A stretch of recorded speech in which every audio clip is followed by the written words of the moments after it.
Nagsisimula po ito sa curiosity nila pag napanood po nila kami sa social media.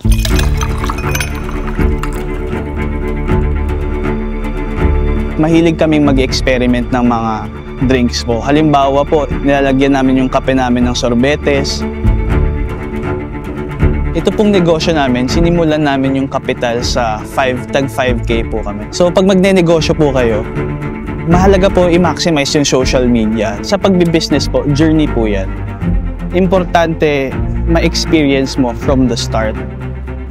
Panoorin nyo po kung paano namin sinimula ang isang coffee business dito sa Tikim TV. Tatagpuan po kami dito sa Yuchenko Street, Binondo, Manila. Malapit po kami sa Binondo Church.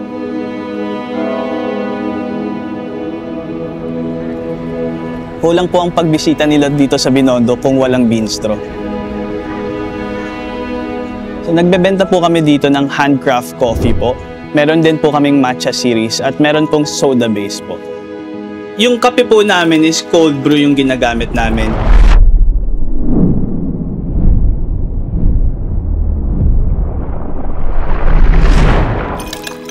Usually po kasi may mga nagtatanong sa amin kung espresso ba gamit namin. Ayun po kasi ang usual na ginagamit sa iced coffee po. Sa amin po ang ginagamit namin cold brew wherein you steep the coffee for at least 16 hours po. So mas concentrated po yung extraction ng caffeine sa coffee. So mas bold po siya since hindi po siya ginamitan ng mainit na tubig. Kaya ayun po ang specialty namin dito sa Beanstro.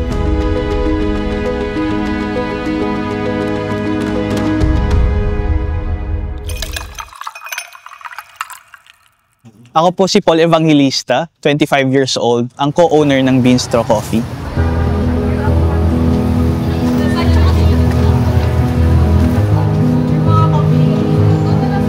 So we're open from Fridays to Sundays from 9 a.m. to 5 p.m. Pero very soon mag-open na rin po kami everyday. Kasama ko po dito ang girlfriend ko as business partner po. Siya po si Jeanette to. So yung price range po ng mga drinks namin are from 120 to 160 pesos. Yung mga customer po namin, mostly po dayo po ito. Sila po yung mga nagfo-food crawl, mga nagtatry ng iba't ibang pagkain dito sa Bin. Mamasyal and puntahan yung mga nagba-viral na kainan. So ito ang first time na matatry ko yung ganitong may avocado flavor na ice cream. We went here sa Binondo para hanapin namin tong Beanstro Coffee Shop. Nakita ko lang siya sa TikTok actually. Tapos since kami naman po, drinks naman po yung ino-offer namin, hinahanap po talaga ng customer yung something to drink. Galing pa kami from Antipolo. Actually, na-discover lang namin siya sa TikTok. It's a must try.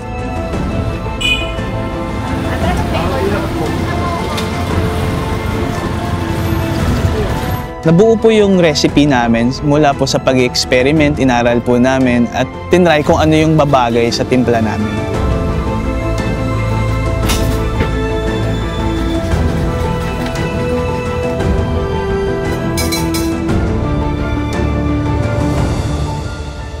Bali po sa coffee base po, meron po kaming cacao coffee, Spanish latte, meron din pong orange coffee and ube latte. So kung papansinin niyo po, unique yung selection po natin sa menu natin since kami po yung gumagawa ng sauce namin. Pwede pong i-customize ito, depende po sa gusto ng customer. Meron din po kaming Pinoy style affogato. Ito po yung sumikat sa TikTok tsaka sa social media kung saan po hinahaluan po yung sorbetes ng kape namin. Bali yung cup po, magpapalagay po sila ng sorbetes, tapos dadalhin ulit po sa amin. Doon namin hahaluan ng kape. Para po siyang add-ons lang. It's our way to help our local street vendors po. Natutulungan po nila ako dahil bumibili sa akin ng ice cream. Yung kape po nila, pwede nilagyan ng ice cream. Yung binta ng ice cream, sa akin po yun. Dati lang po kasi nakatent lang po kami. Dito kami nagtitimpla ng kape. Dati pag umuulan, nagsasarado na po kami. Pag maaraw, ang hirap kumilos kasi sobrang init. Ngayon po, meron na po kaming coffee truck. Dito na po kami nagtitimpla ng kape at nagbebenta ng coffee namin. And soon magkakaroon na po tayo ng coffee shop. Naisipan po namin magbenta ng kape dati. Dahil nung pumunta kami sa Baguio, may nakita kaming nagbebenta ng mga coffee beans. Nandito po yung mga farmers. Tas parang parehas po kami nagkaroon ng light bulb moment na, uy, pwede tong ibenta. Kaya doon po nag-start yung idea. Simula po noon, nagbenta kami ng coffee grounds lang po. Hindi pa po drinks yung binebenta namin. Panahon pa kasi ito ng pandemic, kaya maraming ang market namin yung mga nagbo-brew sa bahay po. Tapos po, napansin namin since na-lift na yung mga quarantine, nagba-back to normal na po. Wala na po masyadong bumibili ng kape namin, honestly po. Nagkaroon kami ng surplus. Hindi namin alam kung paano ibebenta yung mga coffee grounds namin or coffee beans. Tapos doon ulit nagkaroon ng light bulb moment na what if gawin na natin tong as drink, ibenta natin as drink. Tinry namin siya ng Chinese New Year dito sa Binondo. At nag-experiment po kami, nagtimpla po kami ng kung ano-ano. Yung tableya po sa family business nila, Jeanette, tinry namin kung ano yung babagay na timpla sa kanya. So, hindi po siya overnight establish yung brand. Pinatry po namin yung mga timpla namin sa kamag-anak po namin. At ayun po, subukan naman po namin ibenta at maraming nagkagusto. Kaya pinagpatuloy na po namin ito. Until na nag-quit na kami sa corporate jobs namin. Nakitaan po namin ng potential yung brand, kumikita na po si Beanstro. At alam namin na pag pinagpatuloy po namin ito, mag-grow po yung business. Yung binuo po namin si Beanstro, ako po yung nag-asikaso ng graphics, ng brand logo. Tapos si Jen naman po yung nag-asikaso ng pricing at paghahanap ng supply ng kape.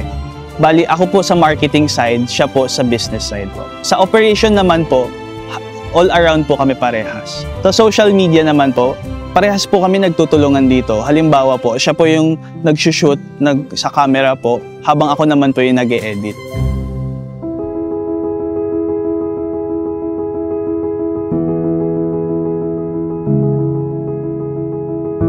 Mahalaga ang branding sa negosyo dahil dito po makikilala ng tao yung business mo. Kumbaga, ito po yung bagay na tatatak sa kanilang isip.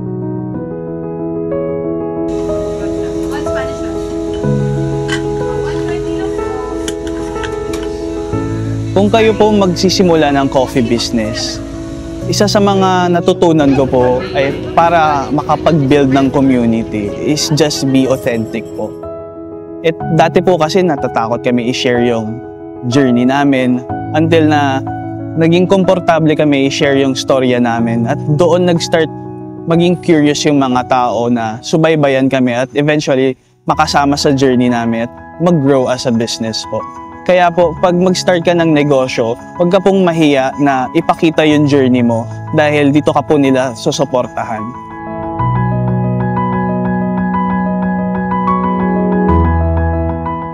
Ako po naniniwala po na kailangan i-experience nyo muna yung business nyo para kilala mo agad yung brand mo. Kasi mahirap po kung hindi mo kilala, wala kang pinanggalingan na journey, mahihirapan ka kung paano to ibenta. So mas maganda po pag kilala nyo yung brand nyo, mas madali po ito kung paano nyo siya ipepresent sa tao.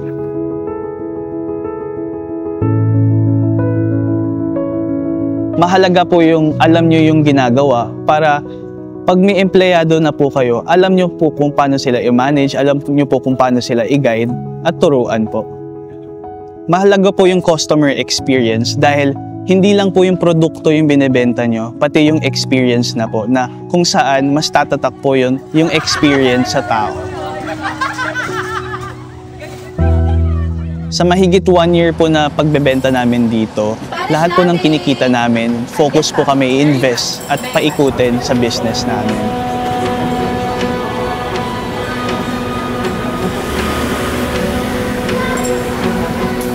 Lalo na po ngayon, kakakuha lang po namin ng coffee truck namin at nag-invest kami sa coffee shop po.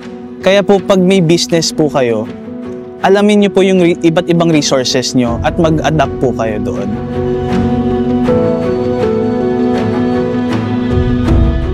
Mula po doon, gamitin niyo po yung creativity niyo to grow the business po. Part din po ng business namin na nag-a-accept kami ng iba't ibang event bookings po.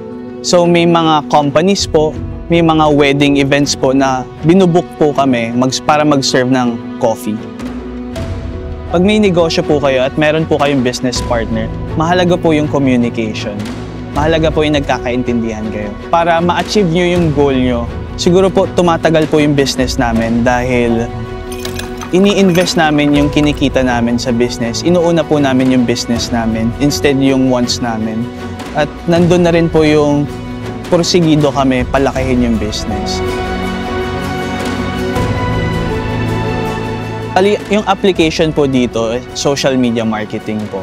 Napakahalaga po nito sa business dahil dito po kayo magpapakilala. Parang kumbaga ito yung channel nyo para magpakilala sa tao. Mula po sa TikTok, Facebook at IG po. Dahil dito po kayo dadayuhin ng iba't ibang tao. Sa tulad po namin, may mga customer po kami na galing Palawan pa. Actually, nakaabot na po ng Thailand. Sabi niya, gusto ko matry yung, in English mo, gusto niya matry yung Pinoy sorbete style. So, ayun po, tinuruan pa po namin kung paano mag-commute dito.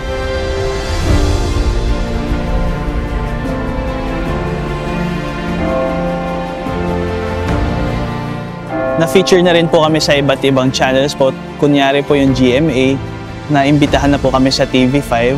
Napunta na po kami sa ABS-CBN. At meron na po kaming iba't ibang article na fini-feature po yung storya namin. Kung mag-start po kayo ng coffee shop, kailangan po buo yung loob nyo. Pangalawa, alam nyo po yung ginagawa nyo. Pangatlo, marunong kayo mag-budget ng kinikita nyo. Pang-apat po, huwag po kayong matakot magsimula kahit maliit ang pondo nyo. At panglima po, pinakamahalaga po, magtiwala po kayo sa brand, produkto, at partner nyo po. Katulad po namin na nagsimula po lang kami sa tent, nagbebenta po kami mismo sa kalsada po as street vendor. Until po ngayon nagkaroon na po kami ng food truck at magkakaroon ng coffee shop na we managed to grow the business from small to big po.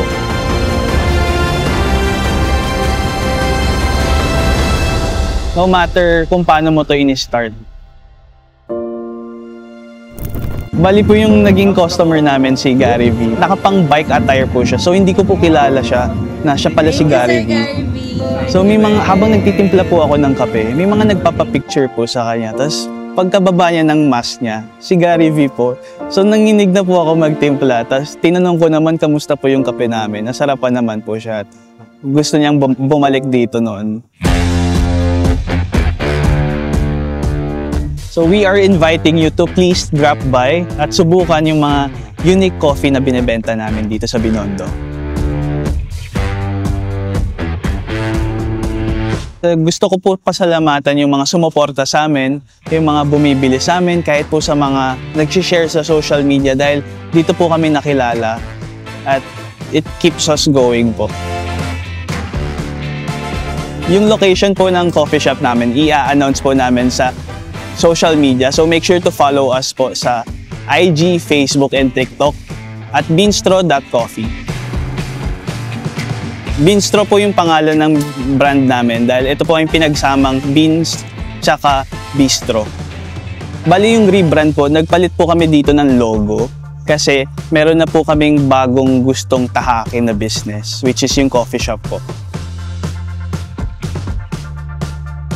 Kasi po dati, ako po, sa marketing po ako galing, sa corporate po. While yung partner ko po, si Jen, galing po siya sa bangko, sa finance po. Graduate po ako ng Multimedia Arts sa De La Salle College of St. Benilde, habang si Jen naman po ay graduate ng Finance sa DLSU. So doon pa lang po, nung college pa lang po, nagkakilala na po kami, hanggang naging kami at naging mag-business partner naman ngayon.